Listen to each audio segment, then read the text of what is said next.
Muy cordial saludo a las personas que sintonizan este canal. Un placer siempre saludarles y estar con ustedes. Aquí les habla Hugo Hernández y venimos con más libros y más reseñas de libros. Hoy tenemos uno que es realmente un texto delicioso de lectura amena y sencilla. Y es además un libro sobre libros, lo cual lo hace mucho más ameno porque está muy bien escrito. Se trata de, aquí se los tengo, Giorgio Colli, La Enciclopedia de los Maestros. Está editada por Seix Barral. Este libro tiene conmigo bastante tiempo.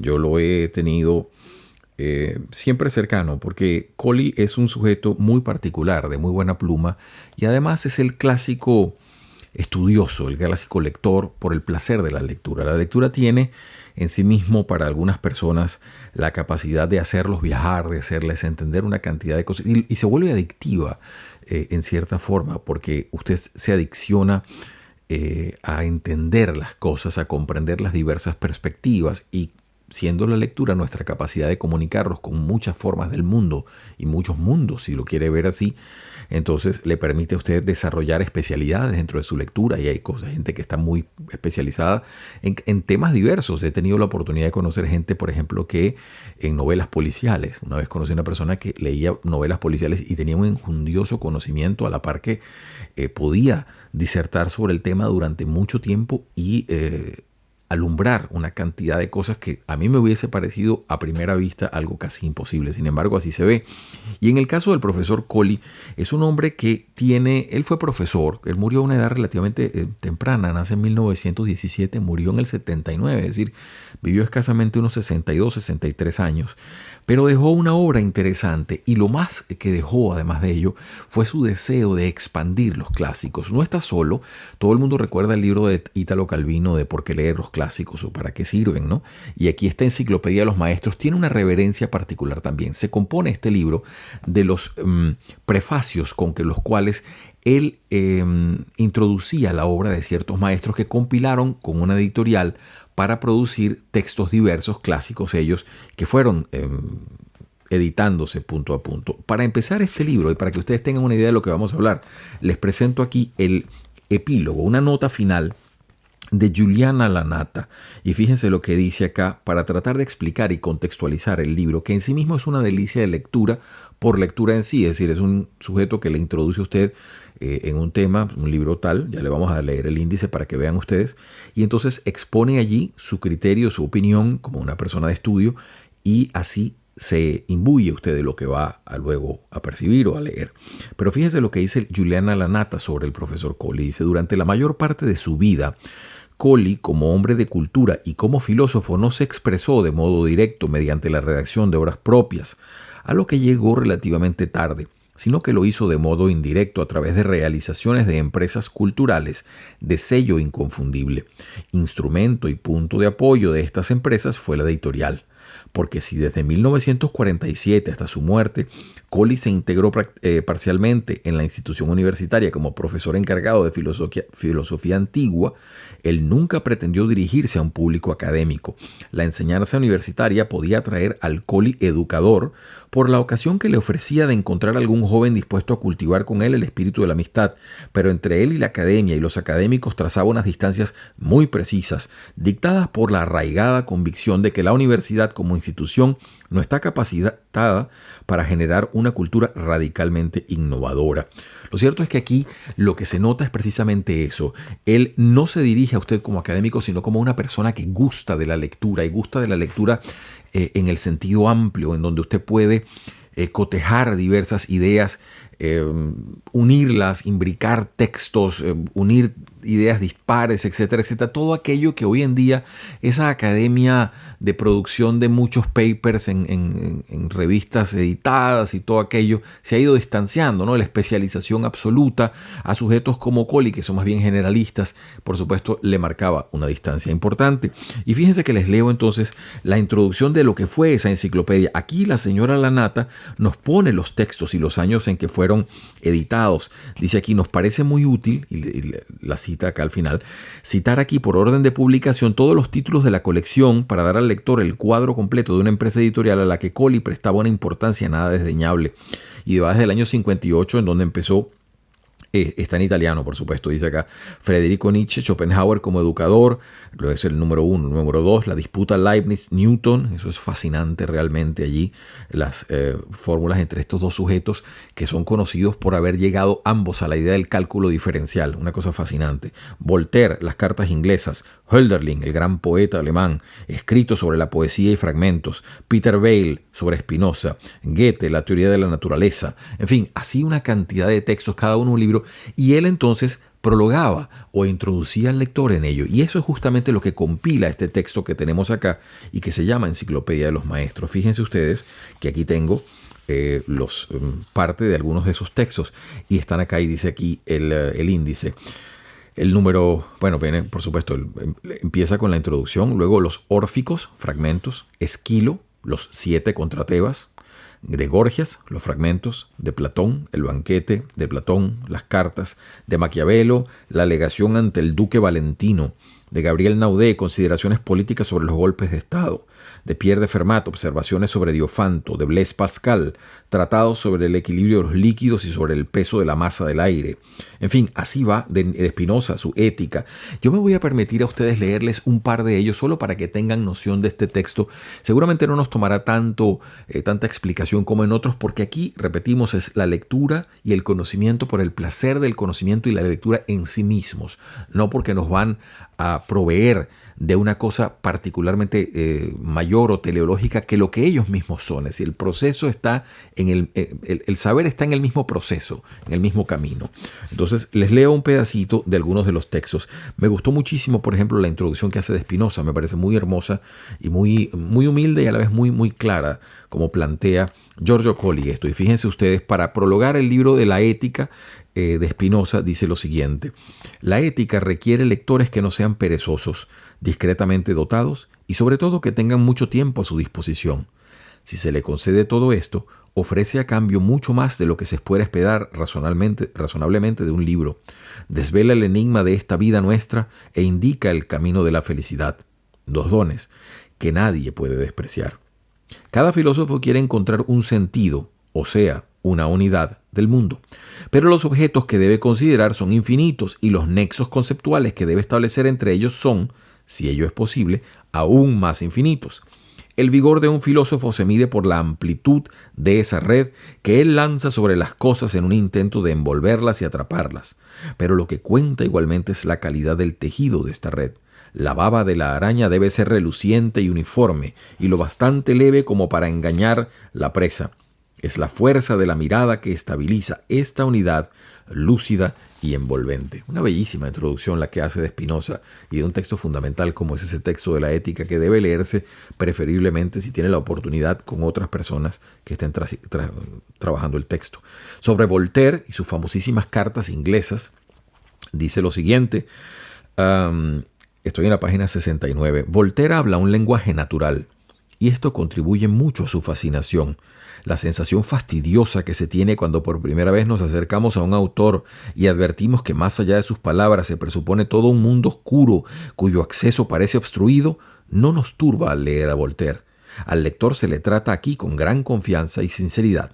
Y esta impresión de confianza no se ve decepcionada porque enseguida los hechos que Voltaire empieza a relatarnos nos aparecen límpidos y dignos de fe, y sus juicios son convincentes. La honestidad es la virtud de Voltaire, y se trata de una virtud nueva en el terreno de la cultura, su arma más poderosa de salvación.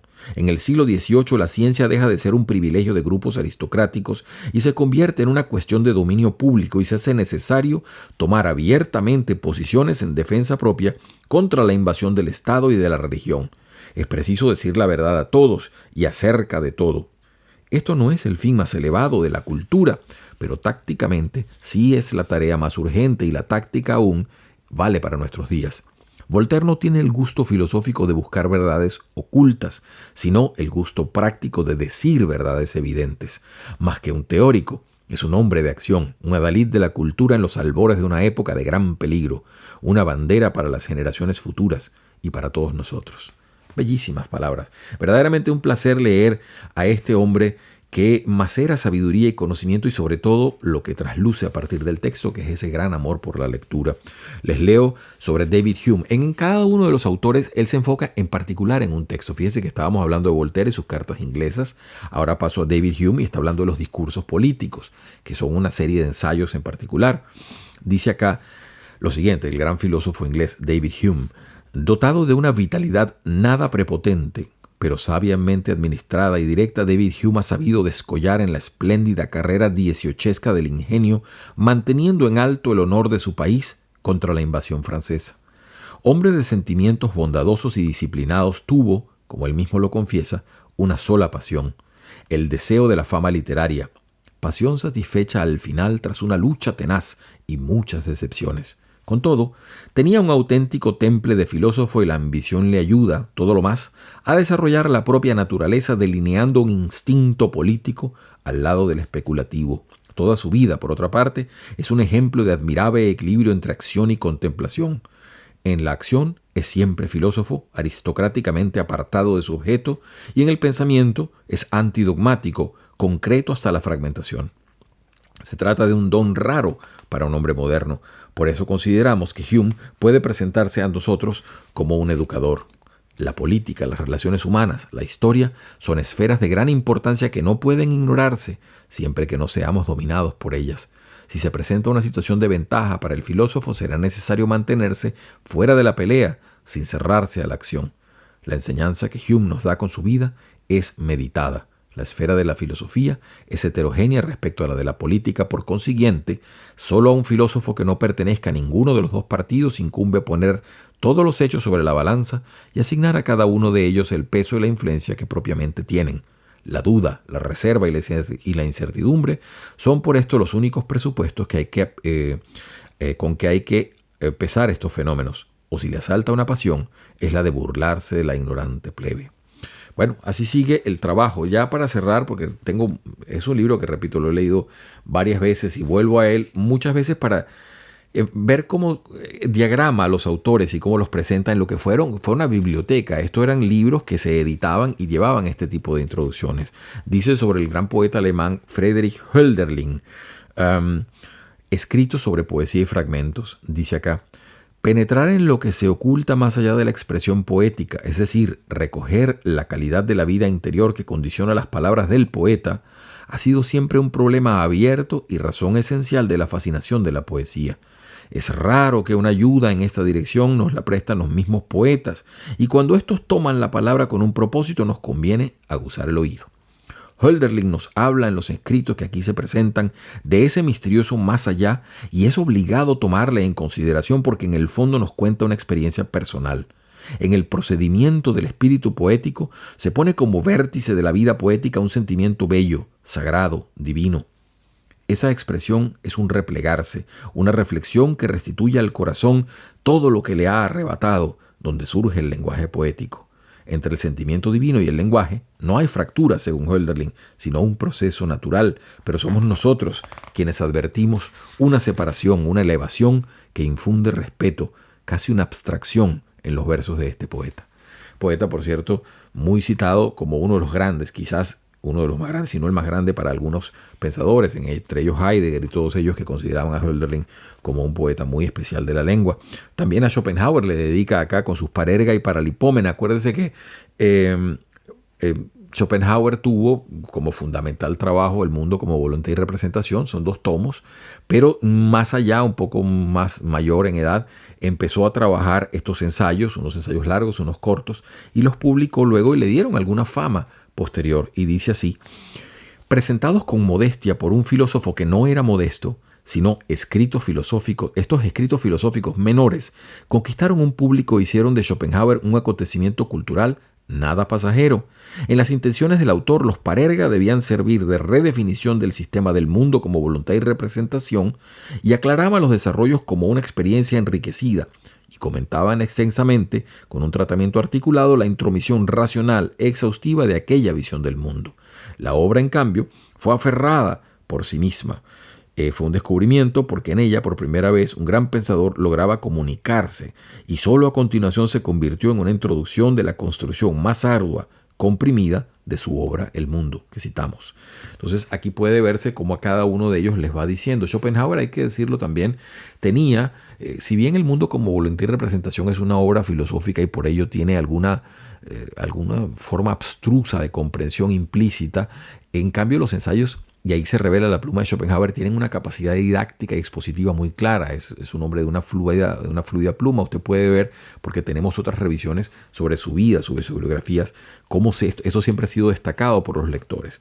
Y para terminar, un último libro que les pongo acá, y es de Nietzsche, menos conocido que todos los otros, y se llama Schopenhauer como educador. Nietzsche fue un gran lector de Schopenhauer y lo admiraba muchísimo por diversas razones. Y Nietzsche pudiera ser, junto con Schopenhauer, el otro gran escritor de la filosofía en alemán.